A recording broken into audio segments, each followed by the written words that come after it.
Viewer আপনারা জানেন যে আসলে আজকে হচ্ছে 16ই অক্টোবর বৃহস্পতিবার। আজকে ঠিক বেলা 1:30টার দিকে আমরা জানতে পারলাম যে চট্টগ্রাম রপ্তানি প্রক্রিয়াজাত অঞ্চল CEPZ-এর 5 নম্বর রোডে এবং পোশাক শিল্প কারখানা এই আগুন লাগছে এবং এর সাথে সাথে আমরা ছুটে এসেছি এই এলাকায়। আমরা যা দেখতে পেলাম, আসলে খবর পেয়েছি যে এই এলাকায় কোনো পোশাক কর্মী ছিল না, এই ফ্যাক্টরিটা আজকে বন্ধ ছিল। কিন্তু তারপরে আমরা এসে দেখলাম যে এখানে প্রায় 7-8 তলার ভবন, সেখানে ধাও ধাও করে আগুন জ্বলছে আর জ্বলছে। এখানে সেনাবাহিনী, পুলিশ, র্যাব এবং আনসার বাহিনী, ফায়ার ব্রিগেডের প্রচুর জনশক্তি এখানে রয়েছে। তারা আপ্রাণ চেষ্টা করছে আগুনকে নিয়ন্ত্রণ আনার জন্য, কিন্তু প্রায় 1 ঘন্টার ব্যবধানেও আমরা এখানে এখন ঠিক যেখানে আগুন জ্বলছে একটু দেখানো যে আগুন জ্বলছে, ঠিক আমরা যেখানে আগুন জ্বলছে ঠিক আমরা তার পাশেই দাঁড়িয়ে আছি।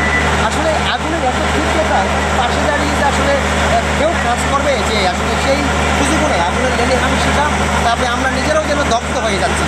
তো আমরা চেষ্টা করেছিলাম আসলে আগুন লাগার কারণ কি, এটার পরিস্থিতি কী হতে পারে আমরা জানার চেষ্টা করছিলাম, কিন্তু আমরা কারোর সাথে এখানে ফায়ার ব্রিগেড রয়েছে, সেনাবাহিনী রয়েছে, র্যাব রয়েছে, পুলিশ রয়েছে, কারোর সাথে এখানে কথা বলার মতো কোনো পরিবেশ নাই। তার কারণ সবাই আগুন নিয়ন্ত্রণের জন্য ব্যস্ত। অবশ্যই পরে যদি আমরা আসলে কারোর সাথে কথা বলতে পারি, আসলে তা বিস্তারিত নিয়ে আপনাদেরকে আমরা জানাবো। আমরা কিন্তু কাজ থেকে একটু দেখাতে চাই, একেবারে টপ ফ্লোরে কিন্তু আগুনের ডেলিভারি শীতে কিন্তু অবস্থা খারাপ হয়ে গেছে, কারকার হয়ে গেছে। ঠিক কোন জায়গা থেকে আগুনের সূত্রপাত এখন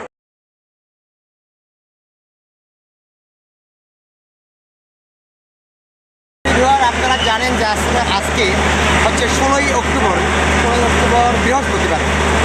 আজকে ঠিক বেলা 1:30টার দিকে আমরা জানতে পারলাম যে চট্টগ্রাম রপ্তানি প্রক্রিয়াজাত অঞ্চল CEPZ-এর 5 নম্বর রোডে এবং পোশাক শিল্প কারখানা এই আগুন লাগছে